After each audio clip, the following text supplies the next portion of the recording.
First, nagluluto po tayo ng i-stir fry po tayo ng sibuyas po para vlog po muna ako ngayon po. Gagawa po tayo ng adobong manok, ano po, karning baboy. Tapos ito po yung ating sibuyas po, onion rings. Yan po yung ating pong ilalagay mamaya sa ating chicken yung ano po, adobo po. Yung ating pong adobo po, yung karne po ay nakamarinate na po siya. Ito po yung karne natin, nakamarinate na po yan. Yan, masarap pag i-marinate po natin. So, yan po.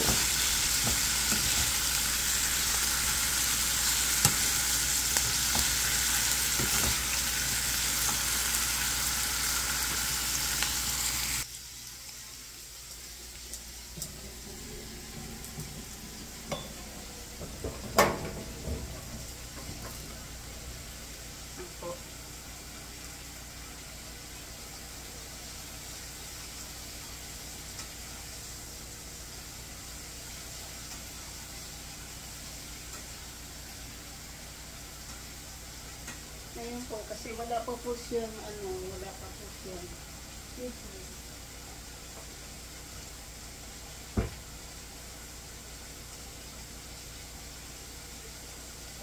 Nalagyan po natin, ito po yung ingredients natin na paper po, ito, soy sauce, garlic, at saka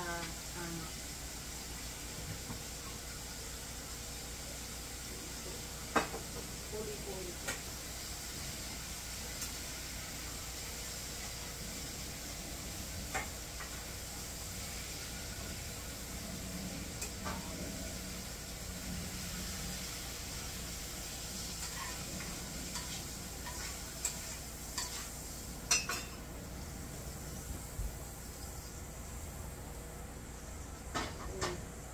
Yan po, yung gagawin po natin ngayon po ay ikisa po natin yung ating garlic.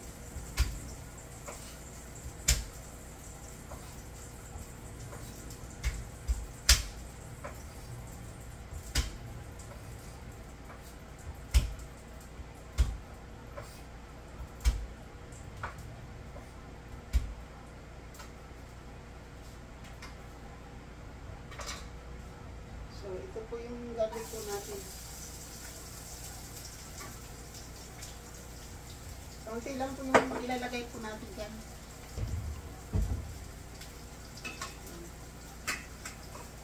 Ito po yung ilalagay po natin mamaya pagkatapos na ng ano.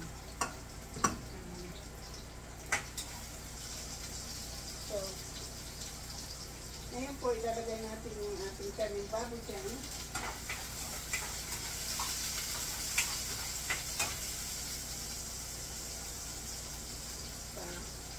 Ano po natin yung ating karning baboy. Hindi po natin isasama yung sabaw muna. Ano po yun.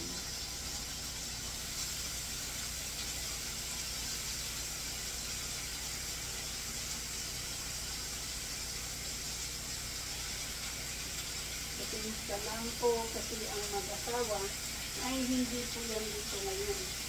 Kasi Biyernes ngayon, kasi Biyernes na yung mag-asawa na yan. Maalis po ng bahay yan.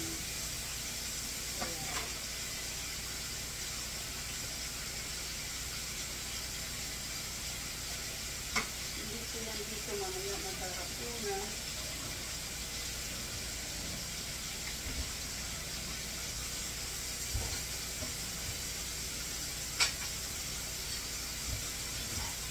Kasi po,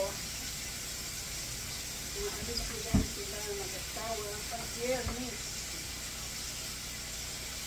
Bigyan na naman po yan ng sili.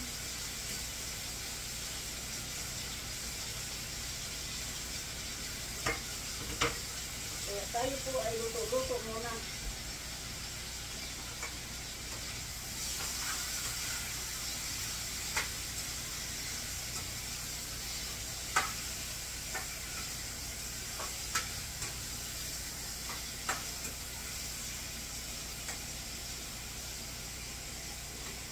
Ganyan po tayo magluto po ng karning adobong baboy po. Yan.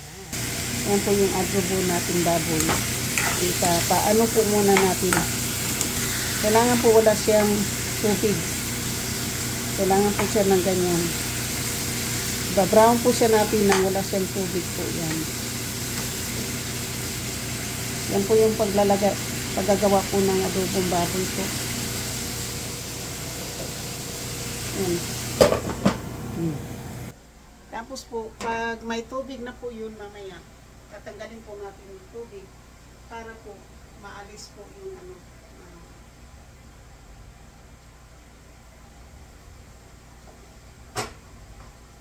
Yan.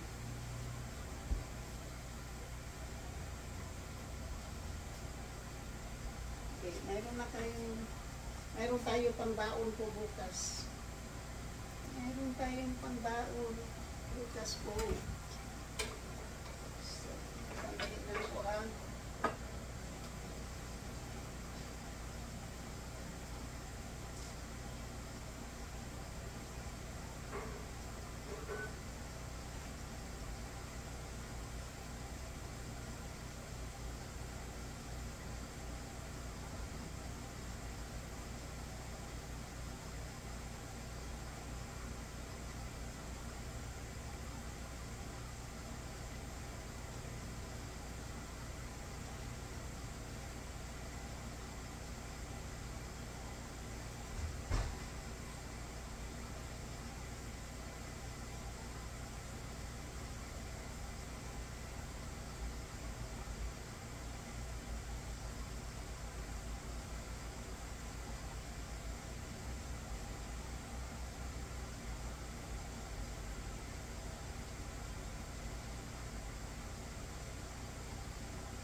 alam po nyo guys, yung ano na po yan, yung karneng baboy po ay bigay lang po sa akin yan.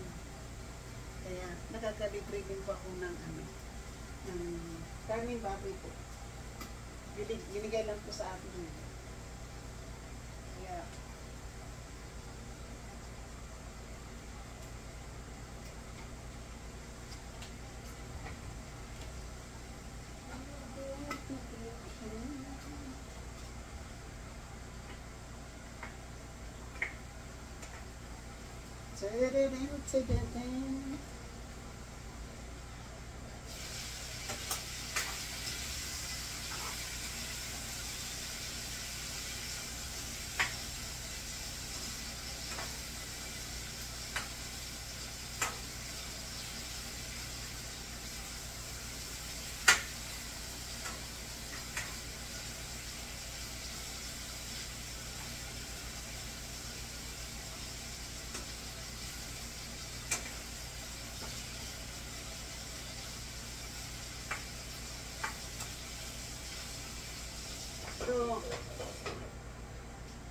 kapag nagluto po kayo ng karning baboy na adobo po, kailangan i-simmer po muna ninyo.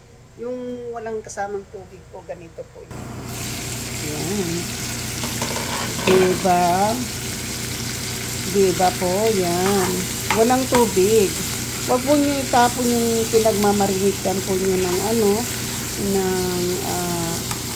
karne po, kasi doon po natin isabaw yun. Diba? Maganda po. Yan po, masarap po yan kapag ganito po yung pagkaluto ng baboy. Kasi po, tapos mahina lang po siya, mamaya ang apoy yan. Yan po. So, diba? Yan. Ganyan lang po tayo. Hindi naman natin ito hahabain po kasi matagal pa po yan. Papakita ko lang po sa inyo kung pagano na po yung buong timplada na po, kasi ito ay mamaya pa ito po ilalagay pagka malapit na po siya maluto. Gusto ko lang po kasi may taon bukas, mayroon po akong paso.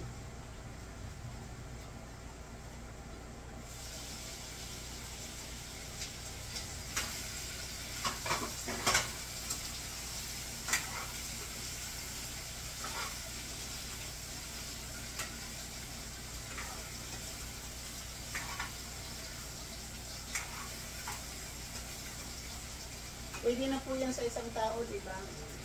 Lagay na po natin yung pinag-anuhan po yung suka, yung pinagmarinitan po natin, yung na po yung ating pinakasabaw po.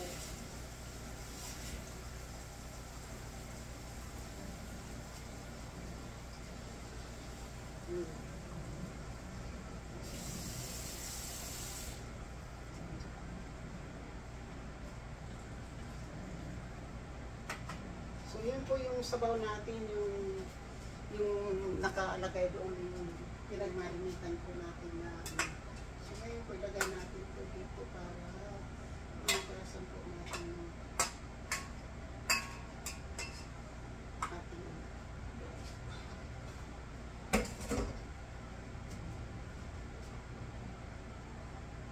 so, yan po.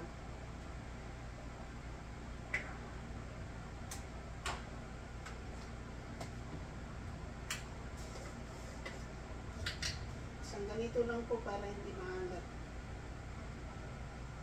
Yan, kasi mayroon na pong soy sauce yun, kaya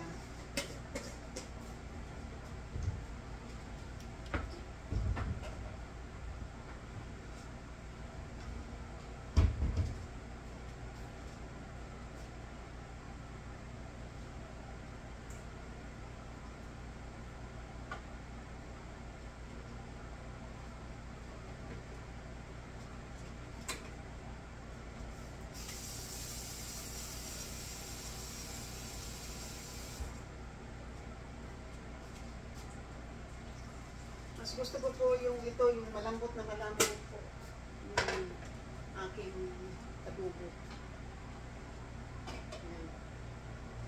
Yan. Yan po yung ating adobo. So, hugasan ko po itong aking pinggan. Tatapusin na po natin yung ating lahat.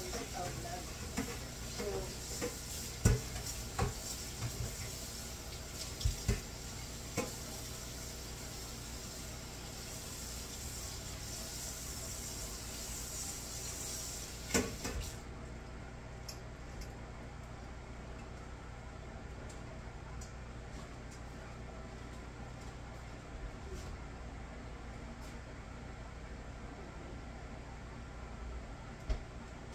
so, yan po yung ano natin po yung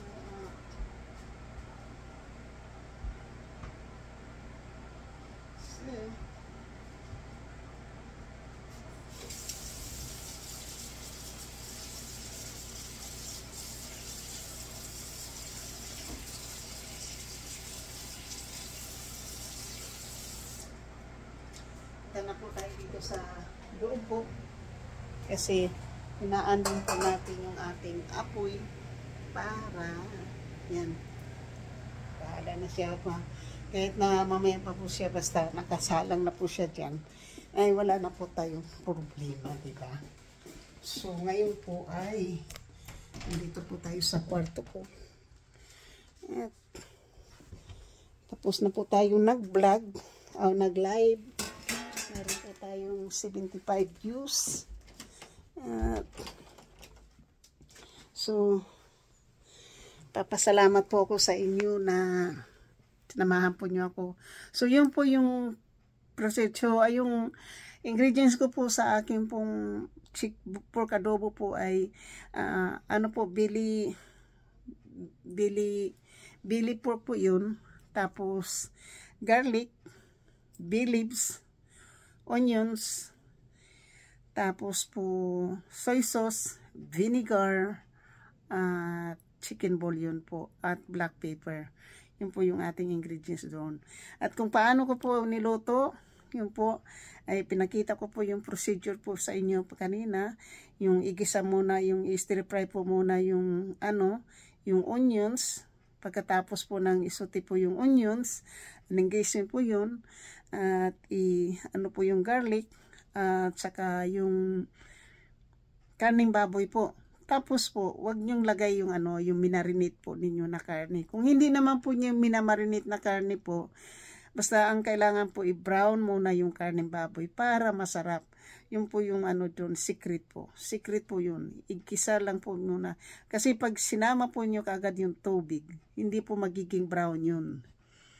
So kaya po yun, yun po, tapos medyo konting, tapos mamaya po, kapag gusto po nyo na masabaw, alisin uli po yung tubig, yung sauce, tapos i-brown uli po yung yung karne po para masarap pag ilagay po yung sauce para magiging malapot. Yun po. So, shout out po. Maraming salamat po sa inyong lahat. Ito na po siya bago natin po ito puputulin po yung ating ating video po. Pagpakita ko na po gaano kadaming tubig kasi gusto ko po yung malambot na malambot. Yan na po yung ating chicken, yung pork adobo natin. Andaw doon po yung ating, andito po yung ating sibuyas. Mamaya na po natin yan ilalagay. Kapag naluto na po ang karning baboy, ayan po, lumulutang sa tubig. Kasi yan po, dyan po natin siya So, yan po, maraming I love you all. Shout out po sa aking mga minamahal na mga subscriber, silent viewers, sa mga new subscriber po, sa mga OFW, kaibigan at hindi, sa aking mga members, super chatter, sa mga solid na mga sumusuporta po ng aking channel. Mega love shout out sa lahat po. Bigyan po tayo ni Lord pa ng mahabang buhay. At God bless po all. Sana iwas sa gulo. At sana ingat-ingat po na hindi tayo ma-scam muli. Kasi ako po ay hindi nakakatulog sa po, parang na-stress po tayo. So, 2 gabi na po na wala tayong tulog na maayos. Pero, okay lang po yan. Dahil, nandito lang po ako para sa inyo po. Magbibigay ng kwento kung ano man po ang kung mayroon man po ako maikonti sa inyo. Thank you po. I love you all. Bye-bye. Pork adobo with onion rings. Thank you.